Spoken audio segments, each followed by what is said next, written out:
I like having hobbies. Oh, I spilled my own tea on the floor.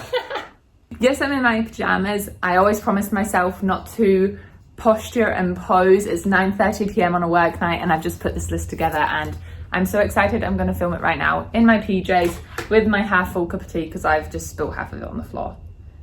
So let's get into it.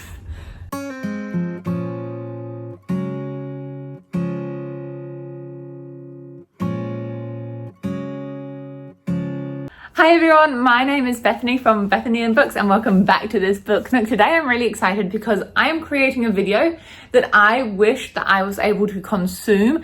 Grab yourself a notebook, grab yourself a pen or a notes app or your phone and get ready to pause because this video is me introducing the 20 most recent adds to TBRs with only one sentence. I love the next TBR video just like everyone else does on BookTube, but I'm not gonna lie, sometimes I get bored because there's too much time spent on a certain book and I'm ready for the next recommendation. So that's my goal with this video. I have one sentence for each book that I have recently added to my own TBR, and I'm gonna warn you right now, the English teacher in me is slightly cringing because if a student had written these sentences, I would be pulling them up on using too many conjunctions in one sentence and they're run-on sentences.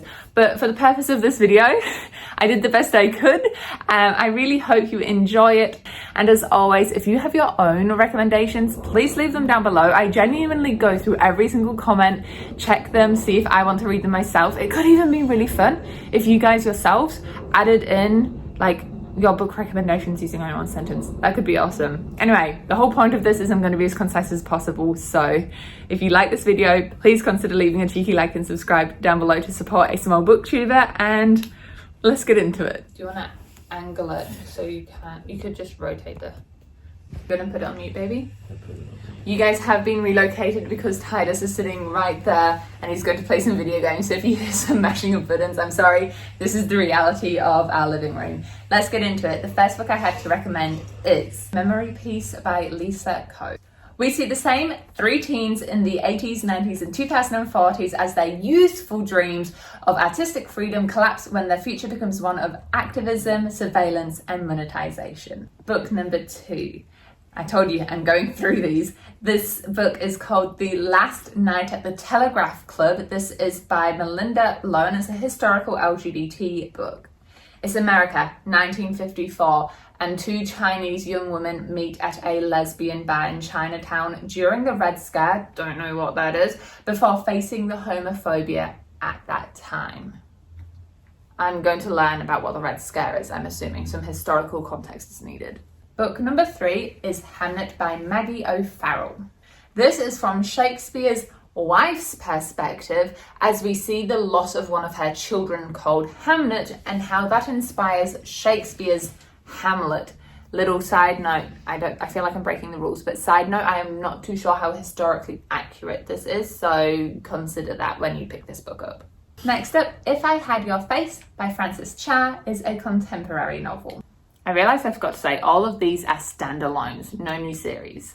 This is set in a modern day Korea and it follows 4 women as in their society they're trying to meet these really high unattainable standards, and the only thing really keeping them sane is their very tentative friendship.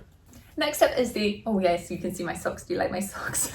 Next up is a historical contemporary. I really don't know how to put this into one genre. It's called Mayflies by Andrew O'Hagan. And the reason I can't put this into one genre is because it falls across 2 timelines as James and Tully become best friends in 1986, sharing a peak experience where they decide to have a little holiday in Manchester.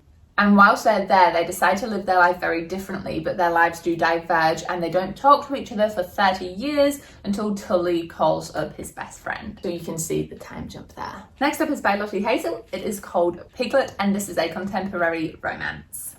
Chef Piglet, yes, a nickname, and Kit are due to be married. You could say that they are affianced. However, Kit shows his red flags 2 weeks before the wedding and Piglet realizes she deserves more, but she doesn't really know how to chase after more. So she's trying to kind of get out of the situation she finds herself in whilst also fighting against the box she had previously put herself into. Our first fantasy of this list comes with the title Blood Over Bright Haven by M.L. Wang. I did originally get this recommendation from I'll Read What She's Reading podcast. I did also see Zach Reed's recommended this too, so thank you, Zach, as well. After clawing her way up the ranks, the first female mage gets into her job and realizes that people still don't treat her properly, as she is given a janitor for a assistant. However, the joke is on the people who gave her the janitor, because it turns out he is the last survivor of a tribe that was wiped out. And so between the janitor and the female mage, they kind of work together to both reach their end goals. I ran out so early because the rest of it's on the floor. I needed a top up. We're back.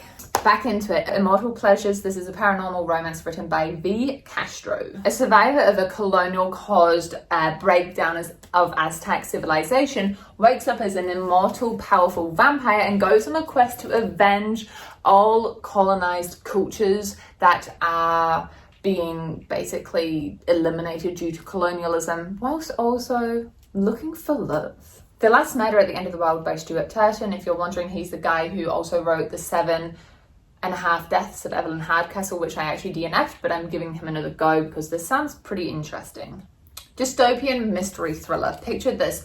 The world has broken down. Nobody has survived because of this insipid fog that came through, and anything it touches, it kills. But one island survives, and a scientist who helps protect the island, the villagers, gets stabbed, so gets murdered, and the villagers have to solve his murder in 107 hours. Otherwise, the fog is going to creep in and kill them all. I'm so intrigued. Halfway Point at number 10 is a Riley Sager book called The Only One Left. It is another mystery thriller. When Lenora is 17 years old, she's accused of murdering her family, as she is the only survivor of a tragic accident. She denies any sort of guilt, and then 60 years later, she is an old lady. She is nude due to a number of sieges, and her caretaker is helping her one day when Lenora writes on a typewriter, "I want to tell you the truth." Dun dun dun. Another mystery thriller, this one by Lisa Jewell, and it is called None of This Is True. Alex is the host of a true crime podcast, but things get a little bit too uncomfortable when she happens to run into a woman named Josie, and they share a birthday, and Josie manages to convince Alex that she should come on the podcast because she has some interesting things, but Josie suddenly disappears and things just get creepy and weird. Book about books. This is called The Echo of Old Books by Barbara Davis. It is a historical romance. Premise is this. Ashlyn is a rare book dealer, and she claims that she can hear and feel the souls of books, when one day she comes across two books and she can feel that the authors, the books somehow are connected, but they're not together enough. So she goes and unravels this journey that somehow links back to a love story between the original authors of the two books. If it doesn't make sense, it's because I couldn't fully understand the blood myself, but I was intrigued.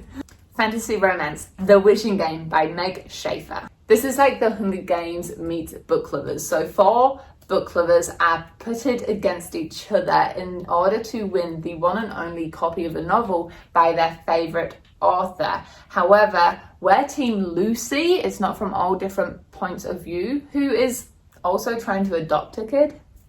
Hello Beautiful is by Anne Napolitano, and you guys have possibly seen this around, but I've only just recently added it to my TBR shelf. Goodreads. These are all, by the way, these are all not books I own. They're just on my Goodreads shelf because I don't buy books anymore.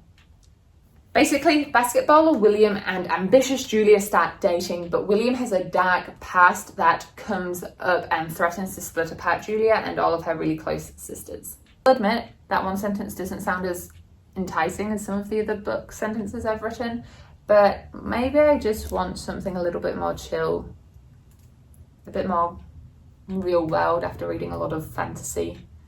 Hitting the 75% 3/4 of the mark, we have the new Emily Henry, which is called Funny Story. I'm just going to straight up read off my screen down here of what I wrote because it's a tongue twister. Daphne's fiance is in love with Daphne's ex-best friend, but when Daphne leaves, she flirts with her ex-fiance's new fiance's ex, since he is in the same predicament, and they both post intentionally misleading photos of themselves on the internet to make their exes jealous. It makes sense in my mind. We have a novel by Holly Jackson. It is called The Reappearance of Rachel Price. A now teenage Belle was abandoned by her mother, presumed dead when she was 2 years old, and she's learnt to live with it. However, when she becomes older, her mother's family decide to sell the mother's disappearance to a docu-series, and as they are filming the docu-series, Belle's mother suddenly reappears, and Belle has to try, get to the bottom of this mystery whilst the cameras are on before the cameras stop filming. Considering how much I love fantasy, I'm surprised there's not more fantasy on this list. However, I did get one recommended by Zach Reeds, the same person I mentioned earlier. Zach is part of, I'm going to call this a community. He comments a lot. You often will have seen him in the comments. So thank you, Zach, for your recommendations. I always really appreciate them and I do go through them. So this book is called The Midnight Girls by Alicia Jasinska. Yeah, I think I got that right. In the midst of a royal celebration, two monsters come down into it and disguise themselves as innocent girls, and they are battling for the heart of the crowned prince because his heart has immense powers and they want it for their own purposes. That's just so exciting to me. A book which I have never heard the likes of before is called Ghost Wall by Sarah Moss. This is a contemporary horror, another one thanks to Zach Reeds. We follow the main character Sylvie, who is raised on stories of early man and goes on a 2-week camp where they live as though they were in that time period. But when Sylvie and a group of campers build a pretend ghost wall, which historically is a fence of stakes where they would stick their ancestors' heads and skulls on top of, the group experiences a spiritual connection, maybe a flashback historically, and they realize what is next except for human sacrifice. We have a paranormal romance. This is Bride by Ali Hazelwood. I will admit I've picked up one Ali Hazelwood before and I put it down. I don't necessarily think I dislike her, but I'm going to give her a chance with this book because the content sounds more up my alley. Misery is the daughter of a very powerful vampire and she must sacrifice her freedom by marrying the main werewolf in a pact to broker peace between werewolves and vampires, but she's also got her own agenda. So does the werewolf pack leader. And if you're asking me right now, this just sounds like a cliched werewolf vampire story. You're right. Sometimes that's what a girl wants. What a girl needs. Shit, I'm down 5 now. That's not the next line. And the last book on this list is a new Leigh Bardugo novel. It's called, I was going to say it's called historical fantasy. That's the genre. It is called The Familiar. So we follow Lucia, who is a maid in her day job, and she uses little bits of magic to help her get her through the day. However, the house owner discovers this and decides to utilize Lucia's power for their own family name gain. This in turn garners the interest of the King of Spain's secretary, who then helps Lucia gain more power, but as she becomes more entrenched in royalty, it becomes more dangerous to her because she has her own secrets to hide. That was the worst run-on sentence ever. I would be pulling up so many kids on that. However, chin chin to us, that is 20 books, blurbs. Now my words leave me. Those books I'm going to read in one sentence, yes. Eloquent. If you've made it this far, leave down a book recommendation below with your one sentence. I would have so much fun reading them. Please give me any feedback. I have so many more books that I have added to my TBR when I've been having my YouTube breaks. I have got plenty of content where I could do another one of these videos if you like them. Anything I can improve? Did I go too fast? Just give me some feedback. Let me know.